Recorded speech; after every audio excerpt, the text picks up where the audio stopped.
Hello les accros de One Piece, c'est Silver et Copper. Bienvenue sur Raftelli, la chaîne dédiée à tout l'univers de One Piece. On a atteint les 22K abonnés et on vous l'accorde, ça monte vite. D'ailleurs, n'oubliez pas de nous donner vos idées pour le nom de l'équipage. On en a déjà eu pas mal en commentaire sur les autres vidéos et il y en a qui sont vraiment pas mal. On fera un petit vote pour la semaine prochaine, c'est-à-dire l'anniversaire des 6 mois. Mais aujourd'hui, on continue notre concept que vous adorez tous, le One Piece Explication. On a décidé d'en faire un par semaine. Le calendrier arrivera très bientôt. La semaine dernière, nous avions commencé à vous parler d'Impel Down, la célèbre prison du gouvernement, mais uniquement du bâtiment, de ses multiples sous-sols et les cercles de l'enfer. Et bien aujourd'hui, on parlera des personnes qui font régner la terreur, les gardiens, ces petits démons qui ont donné leur nom à cet enfer. On vous avoue que le sujet est bien plus vaste qu'il n'y paraît. On a donc décidé d'en faire une troisième partie avec les informations importantes de la prison. En bref, son histoire. Mais ça, ce sera la semaine prochaine. Allez, c'est parti!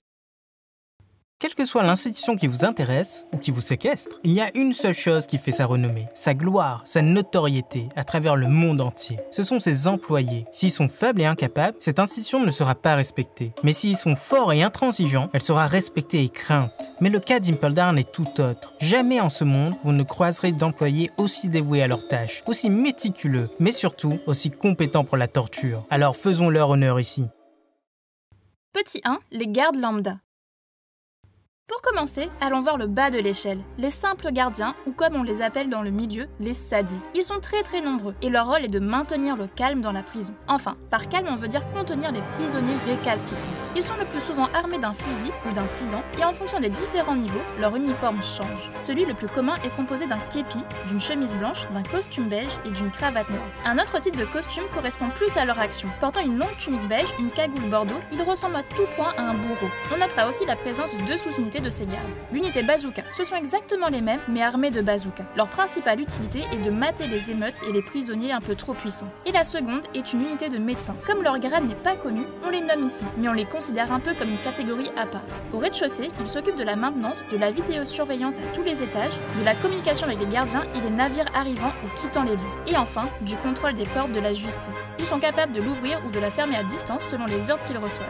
Au premier sous-sol, l'enfer écarlate, ils portent leur tenue de bourreau et s'amusent à poursuivre les détenus. On pense également qu'ils ont une semelle renforcée, car rappelez-vous, le gazon à cet étage est composé d'aiguilles qui blessent toute personne y posant les pieds. Au second sous-sol, ils n'ont aucun détail particulier. Ils n'y sont presque pas présents. Nous verrons après pourquoi. Dans le troisième sous-sol, l'enfer de la faim, là aussi les prisonniers sont livrés à eux-mêmes. Les gardiens n'y viennent que pour donner à manger ou alors pour torturer les prisonniers. Au niveau -4, l'enfer des flammes, les gardiens portent une combinaison thermorégulatrice, leur permettant de supporter la chaleur. Sympa pour les prisonniers. Au niveau -5, l'enfer des glaces est très particulier. Le froid y est tel qu'il n'y a pas besoin de gardiens sur place. Et lorsqu'ils descendent, ils portent des manteaux d'hiver. Et enfin, le niveau 6 est dépourvu de gardiens lambda. Les prisonniers y sont tous enchaînés et enfermés dans des cages. Nous ne connaissons le nom que d'un seul gardien lambda et d'un médecin. Le premier, c'est le garde Tsukoshiba Kanishitoru, qui ramène Bonclé déguisé en Hannibal au niveau -5. Et le second est le médecin qui vient consulter Bonclé, toujours déguisé en Hannibal pour tenter de dérober le remède au poison de Magellan. C'est le docteur Mushana. Pendant la grande évasion, les gardes ont littéralement servi de chair à canon, se faisant battre par les hordes de prisonniers cherchant la sortie, mais aussi par les hommes de barbe noire essayant d'accéder au dernier sous-sol. C'en est fini pour les gardes, passons maintenant à leur unité spéciale. Petit 2, les monstres.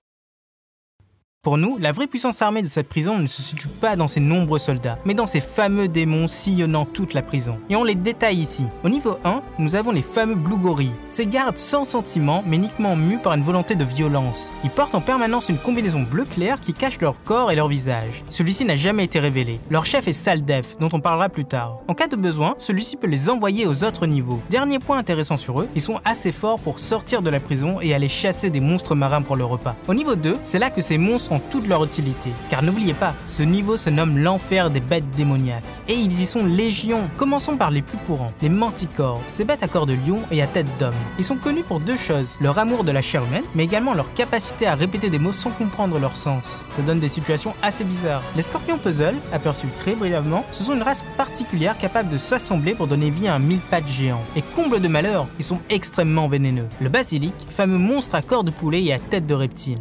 Il fait froid dans le dos, mais il n'a pas pu montrer de quoi il était capable. Il a été assommé par Luffy.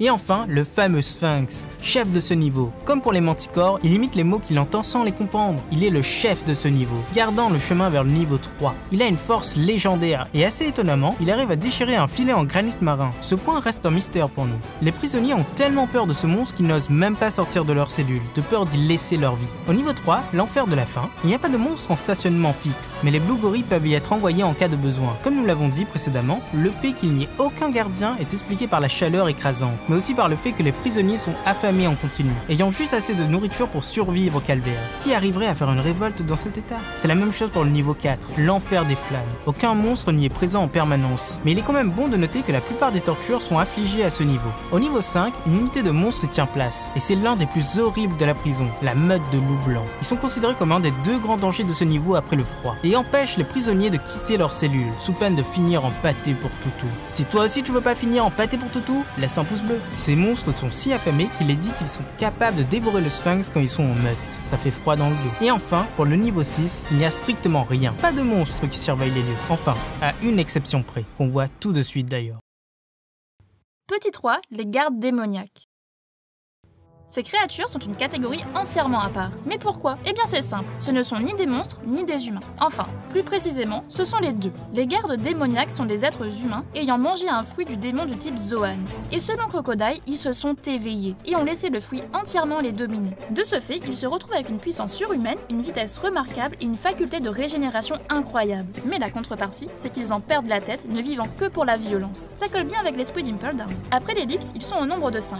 Le Minotaure, Minotaurus, utilisateur éveillé du fruit du taureau. Battu de nombreuses fois, il revient toujours à la charge. Petite info, toutes les autres bêtes sont nommées sur le même principe que lui. Le préfixe Mino suivi du nom du fruit. Le Minorhinocéros, utilisateur du fruit du rhinocéros éveillé, lui aussi est battu de nombreuses fois, principalement par Jimbei. Le Mino-Koala, utilisateur du fruit du koala, et oui, ça existe, toujours éveillé, il est battu 2 fois durant l'arc Impel Down par notre cher Luffy. Le Mino-Zèbre, l'un des plus étranges sans doute. Il est le possesseur du fruit du zèbre éveillé, et possède une longue chevelure rose. Il se fait battre facilement par Crocodile, puis par le duo Luffy-Jimbei. Et enfin, leur dernier et nouveau membre, le Mino-Chihuahua, possesseur du fruit du canidé version Chihuahua. Et il semble être un expert en arts martiaux.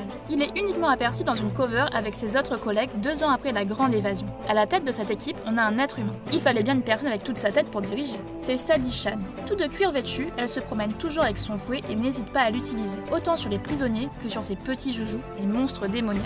Ce groupe est sans doute le plus craint dans la prison, car ils n'appartiennent pas à un étage précis. Ils sillonnent les lieux et sont envoyés en fonction des missions à des endroits précis. Minozev fait son apparition au 4e cercle et balance des prisonniers dans la marmite de sang bouillant. Le Minotaure, lui, apparaît sur le chemin de Luffy au 3e cercle. Et à la fin de l'arc, ils sont tous envoyés au 1er cercle pour y faire barrage. Mais ils n'y arrivent pas. Passons maintenant au chef de cette organisation, les grands décideurs capables de tout contrôler dans cette gigantesque structure.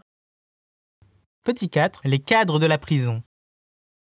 Le premier grade de cadre, en partant du bas, est celui de chef de la garde. Comme son nom l'indique, ils doivent sillonner les couloirs et s'assurer que tout se passe correctement. Si ce n'est pas le cas, c'est à eux de mater les récalcitrants ou de prévenir les supérieurs. Ils sont à la tête d'unités de garde ou d'unités de monstres. Les deux seuls qu'on a rencontrés jusqu'à présent sont Saldef, chef des Blue Gorilles, et Sadie Chan, à la tête des gardiens démoniaques. En 2 ans, ils n'ont pas eu de promotion. Le premier ressemble en tout point à un diablotin, il est vêtu de blanc et a toujours un chapeau sur la tête. Enfin, avant l'ellipse. Car après les 2 ans, on l'aperçoit sur une cover. Et surprise, il a grandi. Est-ce que ça voudrait dire qu'Impel Down engage des mineurs comme gardiens? Sadie, quant à elle, a tout de la parfaite maîtresse SM. Elle a un fouet qu'elle utilise souvent et ne semble vivre que pour la torture. Le cuir qu'elle porte est entièrement rose et après l'ellipse, elle semble ne pas avoir changé du tout. Le grade du dessous est celui de chef des gardiens, à ne pas confondre avec le précédent. Ce grade est le supérieur direct de tous les gardes de la prison. Et de ce fait, il doit savoir tout ce qui se passe à n'importe quel moment. Ce poste est actuellement occupé par la fameuse Domino. Elle a accompagné Boa Hancock lors de sa visite de la prison, mais reste peu connue. Par contre, le personnage ayant occupé cette place avant l'ellipse était Shiryu de la Pluie. Vous vous souvenez forcément de lui. C'est ce fameux épéiste qui avait été arrêté par Magellan car il était bien trop cruel. En tant que garde, il s'amusait à tuer les prisonniers à tout va. Après sa capture, il fut condamné à mort et envoyé au 6e cercle de l'enfer. Malheureusement, il fut libéré pour aider à mater la rébellion, chose qu'il ne fit absolument pas. Et pire, il changea de camp et quitta la prison dans les rangs de Barbe Noire. Aujourd'hui, il passe du bon temps sur la ruche et possède maintenant le fruit de l'invisibilité. Ah, quelle vie trépidante! Pour les 2 derniers grades, nombre d'entre vous seront surpris, mais ce n'est pas un spoil, car Oda nous l'a annoncé il y a bien longtemps à l'aide des fameuses covers. On va donc expliquer les deux en même temps. Le vice-directeur de la prison, il a le pouvoir de gérer tout dans la prison lorsque le directeur n'est pas présent, c'est-à-dire commander les grades inférieurs, faire torturer ou tuer les prisonniers, ouvrir les portes de la justice, accepter des visiteurs ou de nouveaux détenus, ou en faire sortir, ça arrive des fois à ce qui paraît. C'est déjà pas mal, donc forcément, le directeur a les mêmes pouvoirs mais en permanence. Et il peut commander au vice-directeur. Le poste de vice-directeur est actuellement occupé par Magellan. Et oui, suite à la grande évasion, il a voulu démissionner. Mais il semblerait que le gouvernement avait bien trop besoin de lui et lui a offert la place de vice-directeur, qu'il a accepté évidemment. D'ailleurs, on l'apprend également dans une cover. Et plus encore, on le voit avec d'énormes séquelles. Il a perdu une aile et a des cicatrices sur le visage. C'est sans doute dû à l'évasion de l'équipage de Barbe Noire, mais comme rien n'est dit à ce sujet, peut-être est-ce un événement qui s'est passé pendant l'ellipse. Le poste de directeur est quant à lui occupé par nul autre que le grand Hannibal. Il a enfin réussi à réaliser son rêve. Là aussi, on le voit sur une cover, et mieux encore, il a enfin une veste. Ah, ça devait forcément venir avec la promotion. En résumé, tout en bas de l'échelle, nous avons les gardes lambda, qui comprend l'unité de médecins et l'unité bazooka. Juste au-dessus, nous avons les chefs de la garde, puis le chef des gardiens, ensuite le vice-directeur, et enfin, tout au sommet, nous avons le directeur. En parallèle de cet organigramme, nous avons les monstres, dont les fameux gardiens démoniaques, qui obéissent au gardien-chef. Voilà, c'est déjà la fin de cette deuxième partie. On espère qu'elle vous a plu, et en tout cas, on a été surpris par la masse d'informations qu'il y a à dire sur le sujet. Voilà pourquoi on aura besoin d'une troisième partie, et celle-ci sortira mercredi prochain, toujours à 20h50. On aimerait bien continuer sur cet horaire. Dites-nous en commentaire si ça vous plaît. C'était Silver et Copper pour Raftel. À bientôt les accros de One Piece.